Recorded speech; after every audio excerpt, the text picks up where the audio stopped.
لبيك اللهم لبيك لبيك لا شريك لك لبيك إن الحمد والنعمة لك والملك لا شريك لك لبيك اللهم لبيك لبيك لا شريك لك لبيك. السلام علیکم ورحمۃ اللہ وبرکاتہ.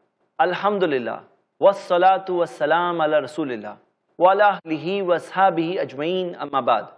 قال تعالی فی کلامہ المجید وَلِلَّهِ عَلَى النَّاسِ حِجُّ الْبَيْتِ مَنِ اسْتَطَاعَ إِلَيْهِ سَبِيلًا رب اشرح لی صدری ویسر لی امری واحلل عقدۃ من لسانی یفقہوا قولی. ناظرین، میں آپ کا استقبال کرتا ہوں ہمارے اس حج ٹریننگ پروگرام میں. الحمدللہ پچھلے ایپیسوڈز میں ہم نے یہ دیکھا کہ حج کن کن لوگوں کے لیے لازم ہو چکی ہے. ہم نے سیکنڈ ایپیسوڈ میں دیکھا کہ حج کی تیاری میں کیا کیا چیزیں ہونی چاہیے، اسپریچول طور پر یا پیکنگ کے طور پر. تھرڈ ایپیسوڈ میں ہم نے احرام کے متعلق ٹریننگ لیے کہ احرام میں کتنی ساری غلط فہمیاں لوگوں میں ہے اور حقیقی طور پر کیا کیا پابندیاں احرام کے اندر ہم نے دیکھا. آج ہم اپنے حج کے سفر کے لیے نکل رہے ہیں انشاءاللہ. تو نکلنے سے پہلے کیا کیا ہوگا؟ ہم نے احرام کے لباس کے تعلق سے بات کر چکے ہیں کہ احرام کے کپڑے کوئی پہنا ہوا ہے، احرام کی نیت میقات سے کریں گے. اب ہو سکتا ہے کہ آپ کا سفر وایا والی ٹکٹ ہے، کہیں دور سے آنے والی ہے، تو ہو سکتا ہے کہ آپ کا یہ پلان ہو کہ میں فلاں ایئرپورٹ پہ پہنوں گا. وہ آپ دیکھ سکتے ہیں. میں نے ایک جنرل گائیڈ لائن بتا دی، میقات سے پہلے پہلے احرام کی حالت میں ہونا لازم اور کمپلسری ہے. اب ہم بات کر رہے ہیں کہ جب گھر سے نکلتے ہیں تو وہاں سے سٹیپ بائی سٹیپ کیسے آگے بڑھیں گے. سب سے پہلے عام طور پر بھی جب ہم گھر سے نکلتے ہیں تو مسافر بن رہے ہیں، تو مسافر کو کچھ چیزیں کرنی ہوتی ہے، اور یہ عام طور پہ مسافر کے آداب میں سے، سفر کے آداب میں سے ہیں. لیکن کیونکہ حج کا سفر ایک بہت اہم سفر ہے تو ہم اپنی ٹریننگ میں یہ حصہ بھی کور کریں گے انشاءاللہ. حج کے لیے جو شخص نکلتا ہے اسے چاہیے کہ پیچھے رہنے والوں کو اچھی وصیت، اچھی نصیحت کر کے نکلے. اور خاص طور سے اللہ کے رسول محمد صلی اللہ علیہ وسلم سے ثابت ہے کہ وہ کچھ دعائیں پڑھتے تھے اور انہوں نے ہمیں پڑھنا سکھایا. تو ہم بھی یہ دعا پڑھ سکتے ہیں پیچھے والوں کے لیے، اور پیچھے والے کچھ دعا ہمارے لیے پڑھیں گے. تو ہم دیکھتے ہیں کہ اللہ کے رسول محمد صلی اللہ علیہ وسلم نے ہمیں سکھایا کہ میں تم سب کو اللہ کے بھروسے پہ چھوڑتا ہوں، جس کے اوپر چھوڑی ہوئی چیز کبھی ضائع نہیں ہوتی. تو اللہ تعالیٰ کے بھروسے پر ہم چھوڑ رہے ہیں کہ آپ کی بیوی ہے، آپ کے بچے ہیں، یا کون کون ہے. اب بیوی ساتھ میں جا رہی ہے الحمدللہ، بچے ساتھ میں جا رہے ہیں الحمدللہ، لیکن کوئی ہے تو پیچھے والوں کو آپ کہیں گے استودعکم اللہ الذی، کم جمع ہے، کا سنگولر ہے، استودعک اللہ الذی اگر سنگولر ہے، واحد ہے، جمع ہے تو استودعکم اللہ الذی لا تضیع ودائعہ. اور وہ لوگ کہیں گے زودک اللہ التقوی، آپ کا زاد راہ تقوی رہے، وغفر ذنبک، اللہ آپ کے گناہوں کو معاف کر دے، خیر آپ کے لیے آسان ہو جائے، آپ جہاں کہیں رہو. پہلی حدیث ابن ماجہ میں صحیح سند سے ہے، دوسری حدیث ترمذی میں حسن سند سے ہے. تو ہم دیکھتے ہیں کہ انہوں نے بھی دعا پڑھی آپ کے لیے، آپ نے بھی ان کے لیے دعا پڑھی. ایک اور دعا جو ہمیں ثابت شدہ طور پر ملتی ہے وہ ہے استودع اللہ دینکم وامانتکم وخواتیم اعمالکم، کہ وہ لوگ کہہ رہے ہیں کہ ہم چھوڑتے ہیں اللہ کے بھروسے پر آپ کے دین کو، دینکم وامانتکم، آپ کی جو ساری امانتیں، جو چیزیں وغیرہ ہے وہ اللہ کے بھروسے پہ چھوڑ رہے ہیں. وخواتیم اعمالکم، اور اعمال کا خاتمہ بھی ہم اللہ کے بھروسے پہ چھوڑ رہے ہیں. خاتمے کی کیوں بات ہو رہی ہے معلوم ہے؟ کیونکہ جب ہم نکل رہے ہیں تو بھروسہ تو نہیں ہوتا ہے کہ ایک انسان واپس آئے گا، کوئی گارنٹی نہیں دے سکتا ہے. تو اعمال کا خاتمہ صحیح ہو، خاتمہ صحیح ہونا بہت ضروری بات ہے. ایک انسان زندگی میں اچھے کام کیا لیکن خاتمہ غلط کام کرتے ہوئے، غلط چیزوں پہ، غلط راستے پر، گمراہی میں جا کر ہوا تو یہ بربادی ہے.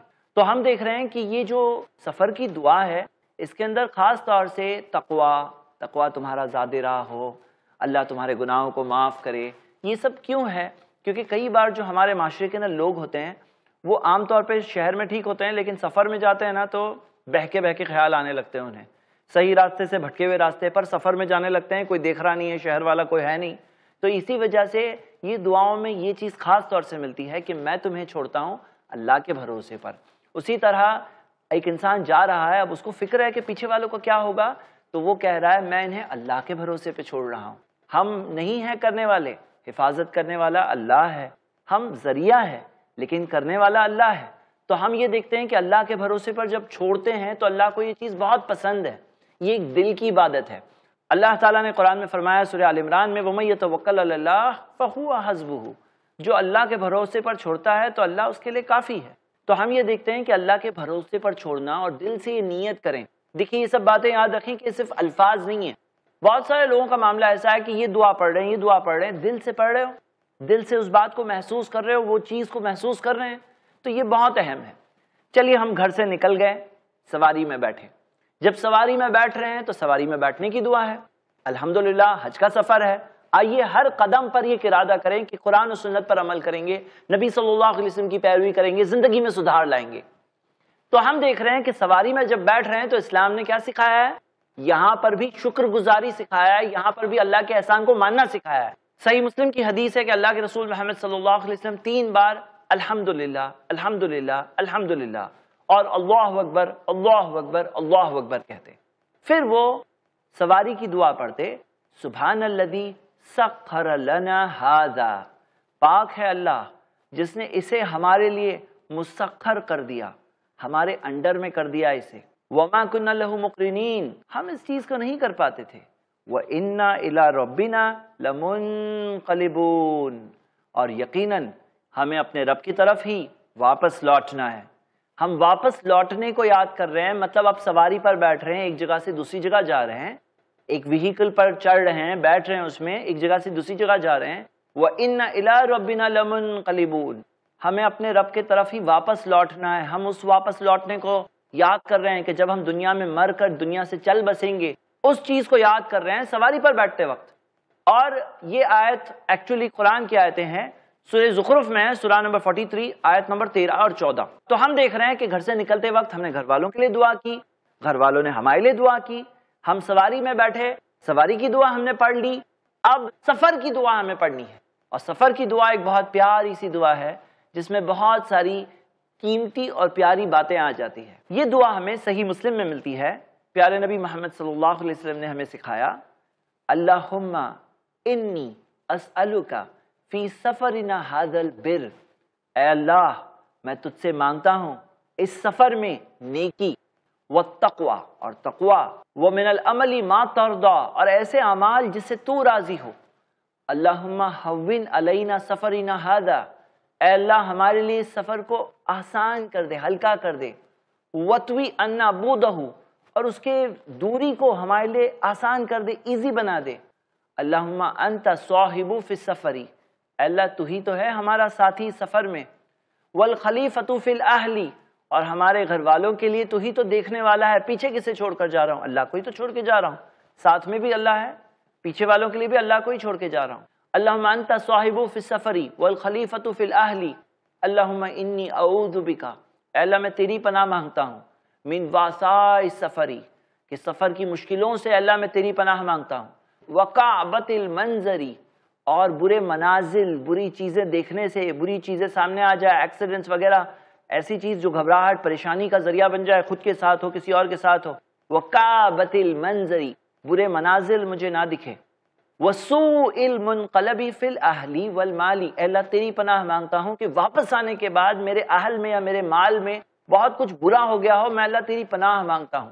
تو سفر پر نکلتے ٹائم پر یہ دعا پڑھتے ہیں اور دعا میں اللہ کی پناہ مانگ رہے ہیں کہ سفر میں کچھ گڑبڑ نہ ہو جائے، سفر میں یہ پریشانیاں نہ آ جائے، سفر میں نیک کام ایک انسان کرے، اچھے کام کرے، اچھے کام کرنا اس کے لیے آسان ہو جائے، اللہ اس کے لیے اس کام کو آسان بنا دے۔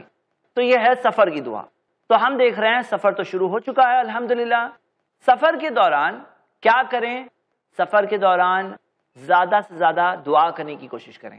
ہم دیکھتے ہیں کہ ایک حدیث ہے جو مسند احمد میں صحیح سند سے ملتی ہے، جس میں آتا ہے کہ اللہ کے رسول محمد صلی اللہ علیہ وسلم نے فرمایا، ثلاث دعوات مستجابات لا شک فیہن، 3 دعائیں ہیں جو یقیناً قبول ہوتی ہے، اس میں شک ہی نہیں ہے۔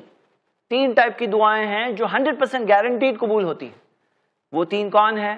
نمبر 1 دعوت المظلوم، مظلوم کی بد دعا، جو مظلوم کے اوپر، اس کے اوپر کوئی ظلم کر رہا ہے اور سمجھتا ہے کہ کچھ نہیں ہوگا، تو مظلوم جو بد دعا کرے تو اس کی دعا قبول ہوتی ہے، یہ اللہ کے رسول محمد صلی اللہ علیہ وسلم نے بتایا۔ وہ دعوت المسافری، مسافر کی دعا، کہ بھئی مسافر ہے، پریشانی میں ہے، لیکن اللہ کو یاد کرتا ہے، اللہ سے دعا کرتا ہے، تو یہ دعا مستجابات لا شک فیہن، شک ہی نہیں ہے، یہ دعا قبول ہوتی ہے الحمدللہ۔ لوگ بولتے ہیں نا بھائی دعا میں یاد رکھنا، دعا میں یاد رکھنا، زیادہ سے زیادہ خود کے لیے خود ہی دعا کر لو، کیونکہ پتہ نہیں کون کتنا دعا میں یاد رکھنے والا ہے ہمیں. ہم خود اپنے آپ کو یاد رکھ کے زیادہ سے زیادہ دعا کریں، اور صرف خود کے لیے نہیں، سب کے لیے کریں، اور صرف دنیا کے لیے نہیں، آخرت ربنا آتینا فی الدنیا حسنہ وفی الآخرۃ حسنہ وقنا عذاب النار. تو یہ دعائیں زیادہ سے زیادہ کریں. ہوتا کیا ہے عام طور پر جو لوگ سفر پر نکلتے ہیں تو سفر پر انہیں غلط کام سوچنے لگتے ہیں. تو ہم دیکھتے ہیں عام طور پر بھی سفر میں جو کوئی بھی سفر ہے اس کے اندر دعا قبول ہوتی ہے الٹا. اور تیسری دعا دعوت الوالدی علی ولدہ، کہ والد کی دعا اپنی اولاد کے لیے.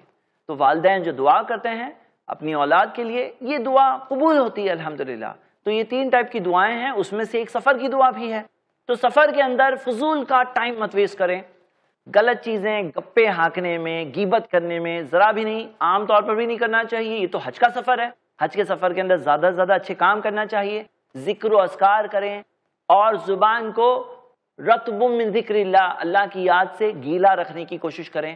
مطلب زبان سے اچھی چیزیں کہنے کی کوشش کریں، اچھے کام کرنے کی کوشش کریں، اپنے آپ کو اچھی چیزوں میں بزی رکھیں. قرآن ترجمے کے ساتھ ہے، دعا کی بک آپ کے پاس ہے، پیکنگ میں ڈالے تھے آپ نے الحمدللہ، تو آپ اسے زیادہ سے زیادہ استعمال کر سکتے ہیں. تلبیہ پڑھنے کا وقت ابھی نہیں آیا ہے. ہم دیکھتے ہیں کہ بہت سارے لوگ یہیں پہ تلبیہ پڑھنا شروع کرتے ہیں. دیکھیے ماشاءاللہ اچھی چیز ہے.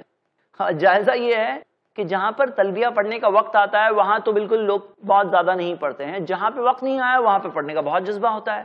تھوڑا ہولڈ کرو، وقت آئے گا. ابھی ہم تھوڑی دیر بعد جب میقات پر پہنچیں گے انشاءاللہ تو تب میں بولنے والا ہوں آپ کو یہاں سے تلبیہ پڑھنا شروع کرو. لیکن تب تک کیا کرنا ہے؟ تب تک ذکر و اذکار، دعائیں، اچھے کام، اچھی کمپنی ڈھونڈ لو. جو ٹور کے اندر کئی لوگ جا رہے ہیں یا پورا ایک گروپ جا رہا ہے تو ہم دیکھتے ہیں انسانوں میں الگ الگ طرح کے انسان ہوتے ہیں. کچھ اچھے لوگ ہوتے ہیں تو کچھ برے لوگ بھی ہوتے ہیں. اور اللہ کے رسول محمد صلی اللہ علیہ وسلم نے کہا مثل الجلیس الصالح والجلیس السوء کمثل صاحب المسک وکیل الحداد. اچھے دوست کی مثال اور برے دوست کی مثال ایسی ہے جیسے عطر بیچنے والا اور لوہار کی بھٹی. اما صاحب المسک اما تشتریہ و تجد ریحہ، کہ عطر بیچنے والے کے پاس سے یا تو تھوڑا عطر خرید لیں گے، کم سے کم اچھی خوشبو لے کر آئیں گے.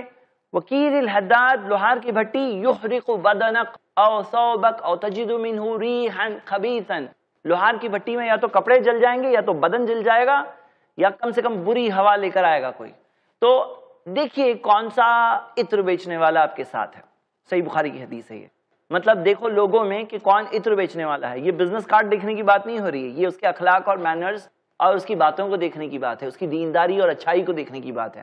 اچھا دوست ہوگا تو اس کے ساتھ رہ کر ہمارے دینی جذبہ بھی اونچے ہوں گے. اور جو گول ہے ہم نے شروع میں گول سیٹ کیا ہے، ہمارا گول کیا ہے؟ حج مبرور پانا. جب وہ گول ہے تو اس کے اندر اس طرح کے قدم بھی لینے پڑیں گے. صرف اچھی نیتوں سے کام نہیں بنتا ہے، اچھے قدم بھی لینے پڑتے ہیں. تو اچھے قدم میں سے ایک بہت اہم قدم یہ ہوگا کہ کوئی نیک صالح انسان کے ساتھ رہنے کی کوشش کریں گے تو اس کا کچھ الحمدللہ صحبت کا اثر یقیناً پڑتا ہے. اور برے لوگوں کے ساتھ رہیں گے تو معلوم پڑا کہ وہاں حج کا سفر ہے، تلبیہ نہیں پڑھ رہا ہے ایک انسان، غیبت کر رہا ہے، غلط چیزیں کر رہا ہے، اور بہت سارے اس طرح کے لوگ ہوتے ہیں. تو ہم یہ بات دیکھتے ہیں کہ آپ حج کے سفر میں نکل چکے ہیں، ایئرپورٹ پہ آپ ہیں، نمازوں کی پابندی کریں. الحمدللہ اللہ رب العالمین نے بہت سہولت رکھی ہے. مسافر کی نماز ڈسکاؤنٹڈ ہوتی ہے، مطلب 4 رکعت ظہر کی جگہ 2 رکعت پڑھیں گے، 4 رکعت عصر کی جگہ 2 رکعت پڑھیں گے، 4 رکعت عشاء کی جگہ 2 رکعت پڑھیں گے. اللہ کی طرف سے ڈسکاؤنٹ ہے الحمدللہ. اور مسافر کا معاملہ ایسا ہے کہ جو نماز وہ نارمل مقیم جب ہے، جب وہ سٹی میں ہے، جو نماز پڑھتا ہے وہ نماز کا ثواب سفر میں جب ہے تو آٹومیٹک مل جاتا ہے. کوشش یہ کریے کہ کہیں موقع ہو. الحمدللہ بہت سارے ایئرپورٹس پہ آج مسجد روم بھی ہوتے ہیں تو وہاں پر جا کر جماعت سے نماز پڑھ سکتے ہیں، وہی بہتر ہے. تو اس میں ثواب اور اجر زیادہ ہے، کسی کو تکلیف نہ ہو. ہم کسی کو ایذا یا تکلیف پہنچا کر کوئی نیکی کریں تو وہ اسلام پسند نہیں کرتا ہے. ہم اپنا الگ طور پر کر سکتے ہیں، کوئی صاف جگہ دیکھ سکتے ہیں، پوری زمین مسجد ہے. ایک اور چیز ہے جو آپ کی پیکنگ میں ضرور ڈال دیجئے، وہ ہے ایک فولڈنگ مصلی، واٹر پروف قسم کا فولڈنگ مصلی پیکنگ کے اندر ضرور ڈال دیجیے گا. یہ بھی ایک اچھی چیز ہو سکتی ہے. کہیں پر بھی نماز پڑھنا ہے تو ساتھ میں مصلی ہوگا خود کا، جو فولڈنگ مصلی آتا ہے، چھوٹا ہوتا ہے الحمدللہ، وہ آپ کو اس میں کام آ سکتا ہے انشاءاللہ. ہم آگے بڑھتے ہیں کہ سفر میں آپ ہیں، ایروپلین میں چڑھ چکے ہیں. ایروپلین میں پھر سے دعا پڑھیں گے، سواری کی دعا، الحمدللہ الحمدللہ الحمدللہ، اللہ اکبر اللہ اکبر اللہ اکبر. ہم یہ دعا پڑھیں گے سفر کی دعا. تو ایروپلین میں ہیں، ابھی تک کچھ وہ بات نہیں ہے، آپ حج کے سفر پر ہیں، لیکن اب آپ احرام کی پابندی آپ پر لازم اب تک نہیں ہوئی ہے، اب آگے بڑھ رہے ہیں. اکثر حج کے جو ایروپلینز ہوتے ہیں اس میں میقات اناؤنس کر دیا جاتا ہے کہ میقات آ گیا ہے، اور اکثر اس طرح سے بات دیکھ سکتے ہیں. اور میقات آنے پر جو اناؤنسمنٹ ہوتا ہے تو وہاں پہ کیا کرنا ہے وہ اب ہم دیکھنے والے ہیں. اگر آپ ایسی فلائٹ میں ہیں جس میں اناؤنسمنٹ نہیں ہونے والا ہے تو ظاہر سی بات یہ ہے کہ سمندر پار کرنے کے بعد ہی میقات آنے والا ہے، سمندر کے درمیان میں تو نہیں ہے. مطلب جو زمین ہے عرب زمین، اس کے بعد میں وہیں پہ میقات ہے نا. تو آپ ایک رف اندازہ لے سکتے ہیں اور رف اندازے کے حساب سے تلبیہ پڑھنا شروع کریں گے. کیسے میقات آنے کے بعد کیا کرنا ہے وہ ہم دیکھیں گے. جو میقات آنے کے بعد جو کچھ کرنا ہے وہ ایک اندازہ آپ لگا سکتے ہیں. کوشش کریے گا کہ اس کے بعد نہ ہو بلکہ اس کے پہلے ہو انشاءاللہ. اگلی چیز یہاں پر یہ ہے کہ میقات جب آ گیا اب کیا کرنا ہے. اب سب سے پہلے ہم کہیں گے جو اللہ کے رسول محمد صلی اللہ علیہ وسلم نے کہا. اللہ کے رسول محمد صلی اللہ علیہ وسلم نے میقات پر کہا لبیک اللہم بعمرہ. اب عمرہ ہے، یہ حج ہے مجھے پتا ہے، لیکن حج میں پہلا حصہ جو حج تمتع کرتے ہیں، اور ہم جو ٹریننگ ابھی دیکھ رہے ہیں یہ پوری حج تمتع کی ٹریننگ ہے. میں لاسٹ ایپیسوڈ میں انشاءاللہ حج افراد اور حج قران میں کیا ڈفرنس ہے وہ آسان طریقے سے بتاؤں گا. اگر اب ہم تینوں دیکھیں گے تو آدمی اس میں تھوڑا کنفیوز ہو سکتا ہے. تجربے کی بنیاد پر میرا یہی پلان ہے کہ میں حج تمتع کے تعلق سے ٹریننگ ابھی دے رہا ہوں. تو حج تمتع میں عمرہ الگ ہوتا ہے، حج الگ ہوتا ہے. عمرہ کرنے کے بعد احرام اتر جاتا ہے، پھر حج کے دنوں میں احرام پھر سے پہنتے ہیں. تو اس وجہ سے یہ عمرہ ہے. تو کیا کہیں گے لبیک اللہم بعمرہ. یہی تلبیہ جب حج کے دنوں میں ہوں گے تو تب ہوگا لبیک اللہم بحج. لیکن ابھی عمرہ ہے تو لبیک اللہم بعمرہ. ہمیں ایک اور حدیث میں ملتا ہے، سلسلہ حدیث صحیحہ میں حدیث موجود ہے کہ اللہ کے رسول صلی اللہ علیہ وسلم نے یہ بھی کہا اللہم ہذہ عمرۃ لا ریاء فیہا ولا سمعہ. تو حج کے تعلق سے جب ہوگا تو کہیں گے اللہم ہذہ الحجہ لا ریاء فیہا ولا سمعہ. اس کا مطلب کیا ہے کہ اللہ یہ عمرہ ہے کوئی دکھاوے کے لیے نہیں، کوئی سنانے کے لیے نہیں. اپنے آپ کو یاد دلا رہے ہیں کہ یہ میں جو کر رہا ہوں کسی کو دکھانے کے لیے نہیں کر رہا ہوں، یہ اللہ کے لیے کر رہا ہوں، یہ اپنی خود کی آخرت کے لیے کر رہا ہوں، یہ رب العالمین کے لیے کر رہا ہوں، خالص اسی کے لیے. میرا کسی کو دکھانے کا ارادہ نہیں ہے، کسی کو سنانے کا ارادہ نہیں ہے. لا ریاء فیہا دکھاوے کے لیے نہیں ہے، ولا سمعہ سنانے کے لیے نہیں ہے، کوئی ٹائٹل لگوانے کے لیے نہیں ہے، یہ اللہ کے لیے ہے. ہم اپنی نیت کو پاک کر رہے ہیں، ہم اللہ تعالیٰ کے لیے اس عمل کو خالص کر رہے ہیں. اب یہاں یہ کہنے کے بعد لبیک اللہم بعمرہ، اور اگر آپ کہہ سکتے ہیں تو اللہم ہذہ عمرۃ لا ریاء فیہا ولا سمعہ کہنے کے بعد اب آپ تلبیہ کہنا شروع کریں. اب وقت آ گیا ہے. جو ابراہیم علیہ السلام نے پکار دی تھی وہ پکار کا جواب اب آپ دیں گے انشاءاللہ. لبیک اللہم لبیک لبیک لا شریک لک لبیک ان الحمد والنعمت لک والملک لا شریک لک لبیک اللہم لبیک. کیا مطلب؟ یہاں ہوں میں اے میرے رب، یہاں ہوں میں. لبیک لا شریک لک لبیک، یہاں ہوں میں میرے رب، تیرا کوئی شریک نہیں ہے میرے رب.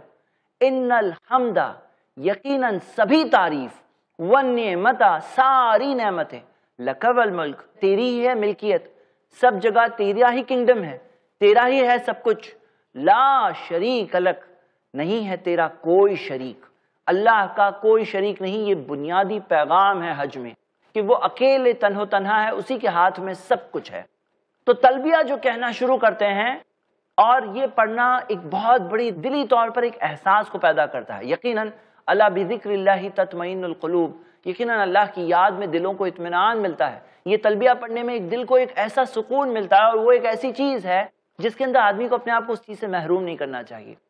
تلبیہ کے تعلق سے رول یہ ہے کہ کتنا زیادہ پڑھ سکتے ہو پڑھو، زیادہ سے زیادہ بار بار پڑھو.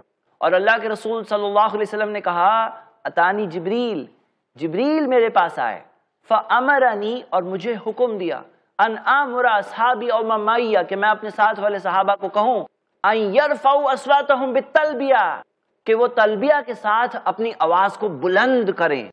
آواز بلند کرنا، زور آواز میں پڑھنا یہ سنت ہے.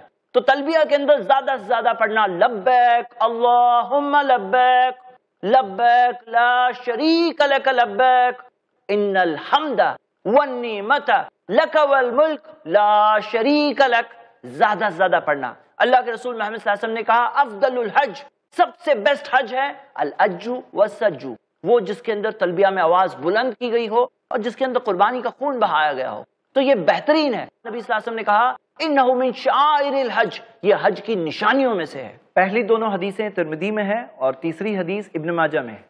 ابن ماجہ میں صحیح سند سے ایک اور حدیث ہے جس میں آتا ہے کہ اللہ کے رسول محمد صلی اللہ علیہ وسلم نے فرمایا ما من ملب یلبی، جب بھی کوئی تلبیہ پڑھنے والا تلبیہ پڑھتا ہے لبیک اللہم لبیک، تو اللہ کے رسول محمد صلی اللہ علیہ وسلم نے کہا الا لبا ماہو مان یمینہ وان شمالہ حتی تنقطع الارض من ہا ہنا وہا ہنا، تو جب وہ تلبیہ پڑھتا ہے تو اس کے دائیں اور بائیں، سیدھی اور الٹی جانب، تمام دونوں طرف سے ساری کی ساری چیزیں اس کے ساتھ میں تلبیہ پڑھنے لگتی ہے۔ تو اللہ کے رسول محمد صلی اللہ علیہ وسلم نے اس حدیث کے ذریعے ہمیں بتایا، اور یہ بھی بتایا کہ ایسا ہے جیسے کہ میں موسیٰ کو اس وادی سے اترتے ہوئے جیسے کہ دیکھ رہا ہوں، زور سے بلند آواز میں تلبیہ پڑھتے ہوئے۔ تو میرے بھائی امی بہنیں، تلبیہ پڑھنے میں کنجوسی نہیں کرنا چاہیے۔ بہت سارے لوگ اس میں بہت کنجوسی کرتے ہیں، تھوڑا سا پڑھتے ہیں، 2-3 بار ہلکی سی آواز میں پرائیویٹلی پڑھتے ہیں، حالانکہ تلبیہ کے سنت یہ ہے کہ تھوڑا بلند آواز میں پڑھنا چاہیے۔ اور تلبیہ پڑھنے کے لیے وقت بھی کتنا ہے؟ آپ یہاں سے جو پڑھنا شروع کر رہے ہیں ایروپلین سے، آپ جدہ ایئرپورٹ یا جو بھی ایئرپورٹ پہ آپ رہیں گے، جہاں کہیں سے آپ آ رہے ہیں، تو وہاں ایئرپورٹ پہ آپ پڑھیں گے انشاءاللہ۔ ایئرپورٹ کے علاوہ جب بس مکہ جا رہی ہے تو مکہ پڑھیں گے، پھر وہاں پہنچنے تک تو یعنی کوئی بہت زیادہ خاص لمبا وقت تلبیہ پڑھنے کے لیے نہیں ملنے والا ہے۔ تو میں آپ سب کو ابھاروں گا کہ زیادہ سے زیادہ تلبیہ پڑھیں۔ ہمیں صحیح حدیثوں سے یہ بھی ملتا ہے، جیسے کہ سنن نسائی کی حدیث میں آیا ہے کہ اللہ کے رسول محمد صلی اللہ علیہ وسلم نے لبیک الہ الحق یہ کہا، یا جیسے مثال کے طور پہ ارواء الغلیل میں صحیح حدیث ہے کہ اللہ کے رسول محمد صلی اللہ علیہ وسلم نے کہا لبیک ذل معارج لبیک ذل فوادل، مطلب یہ کہنا ثابت ہے، اگر آپ کو یاد ہے اور کہہ سکتے ہیں تو یہ بھی ساتھ میں کہنا ہمیں ملتا ہے، لبیک ذل معارج، کہ جو آسمانوں میں چڑھنے کی جو راستے ہیں، معارج، کہ اے معارج کے رب، اے اللہ میں یہاں حاضر ہوں، لبیک ذل فوادل، فضیلت کا جو رب ہے، اے فضیلت کے رب میں یہاں حاضر ہوں۔ تو ہم دیکھتے ہیں کہ یہ بھی ثابت ہے لبیک الہ الحق۔ سنن ابو داؤد کی صحیح حدیث میں ہے لبیک و سعدیک و خیر بیدیک و رغباء الیک والعمل۔ تو ہمیں ملتا ہے کہ اللہ کے رسول محمد صلی اللہ علیہ وسلم نے یہ بھی سکھایا کہ لبیک و سعدیک، لبیک اور ساری سعادت تیرے ہی ہاتھ میں ہے، وہ خیر بیدیک، خیر بھی سب تیرے ہی ہاتھ میں ہے، والرغباء الیک، ساری رغبت تیری ہی طرف ہونی چاہیے، والعمل، سارا عمل تیرے لیے ہونا چاہیے۔ تو یہ بھی کہنا ثابت ہے۔ اس کے علاوہ کئی ساری دعائیں لوگ پڑھتے ہیں ساتھ میں، لیکن جن کی دلیل ہمیں نہیں ملتی، جیسے کہ میں آپ کو بتا رہا تھا یہ ابو داؤد کی حدیث ہے صحیح سند سے، اس کی دلیل آپ دیکھ سکتے ہیں، لیکن اگر ثابت شدہ طور پر کوئی چیز ملتی ہے تو آپ وہ پڑھیں تو کوئی حرج نہیں ہے۔ اس کے علاوہ ہم دیکھتے ہیں کہ عبداللہ ابن مسعود رضی اللہ عنہ سے حدیث ملتی ہے کہ نبی صلی اللہ علیہ وسلم ساتھ میں کبھی کبھار لا الہ الا اللہ بھی پڑھتے تھے، تو لا الہ الا اللہ ساتھ میں پڑھ سکتے ہیں، اور یہ فضیلت ہے تلبیہ کی۔ تلبیہ کے متعلق ایک غلطی لوگ یہ کرتے ہیں کہ کئی لوگوں کو ایسا لگتا ہے کہ سارے کے سارے لوگ ایک ساتھ میں تلبیہ پڑھیں، ایک آواز میں، جیسے لبیک اللہم لبیک، اب سب لوگ ساتھ میں ایک آواز میں پڑھ رہے ہیں۔ لیکن یہ ساتھ میں پڑھنا یعنی اجتماعی طور پر پڑھنا، یعنی کہ کانگریگیشنل طور پر، یعنی جماعت کے ساتھ، جیسے کہ اس کے لیے ہمیں مزید دلیل چاہیے۔ مطلب جیسے مثال کے طور پر ہم نماز پڑھتے ہیں تو مغرب کی نماز میں 3 فرض جماعت سے پڑھتے ہیں، 2 سنت اکیلے اکیلے پڑھتے ہیں۔ وہ 2 سنت اکیلے اکیلے اسی لیے پڑھتے ہیں کیونکہ اس کی ساتھ میں جماعت سے پڑھنے کی دلیل نہیں ملتی۔ اب کوئی اگر وہ 2 سنت بھی جماعت سے پڑھنے لگے تو وہ صحیح ہوگا غلط ہوگا؟ یقیناً وہ غلط ہوگا۔ اسی طرح سے اسکالرز نے یہ بات پوائنٹ آؤٹ کی ہے کہ اکیلے اکیلے تلبیہ پڑھنے کا عمل ہے، یہ سب ساتھ میں کریں گے تو ساتھ میں کرنے کے لیے ہمیں ایڈیشنل دلیل چاہیے، اور وہ اس کی موجود نہیں ہے، تو اس وجہ سے اس سے بچنا ہی بہتر ہے، کیونکہ ہم یہی تو چاہتے ہیں کہ ہمارا ہر عمل، ہر کوشش، ہر لفظ، ہر تھوڑی حرکت ہماری قبول ہو جائے اور حج مبرور حاصل ہو جائے۔ تو یہی ہمارا مقصد ہے کہ حج مبرور حاصل ہو۔ ہم اللہ تعالیٰ سے دعا کرتے ہیں کہ اللہ تعالیٰ ہمیں حج مبرور پانے کی توفیق دے، اور وہ تلبیہ جو آپ کہیں گے یہ حج مبرور پانے میں ایک ایسی چیز ہے جس سے حج کو افضل الحج، سب سے زیادہ فضیلت والا حج کون سا ہے؟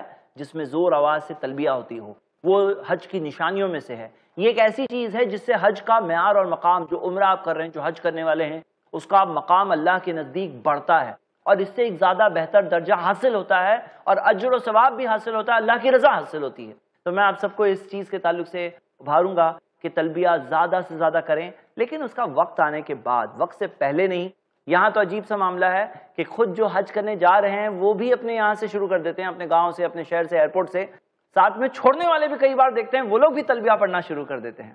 اب عمل کا جذبہ ایک اچھی بات ہے، لیکن وہ جذبے کو کاش ہم ایسی چیزوں کی طرف لگائیں جو ثابت شدہ ہے قرآن و حدیث سے، جس کی دلیل ملتی ہے، اس کا اجر کے لائق بھی بن جائے گا اور حج مبرور پانے میں ذریعہ بھی بنے گا۔ اللہ تعالیٰ سے دعا اللہ ہم سب کو صحیح عمل کرنے کی توفیق دے۔ آمین وآخر دعوانا ان الحمد للہ رب العالمین۔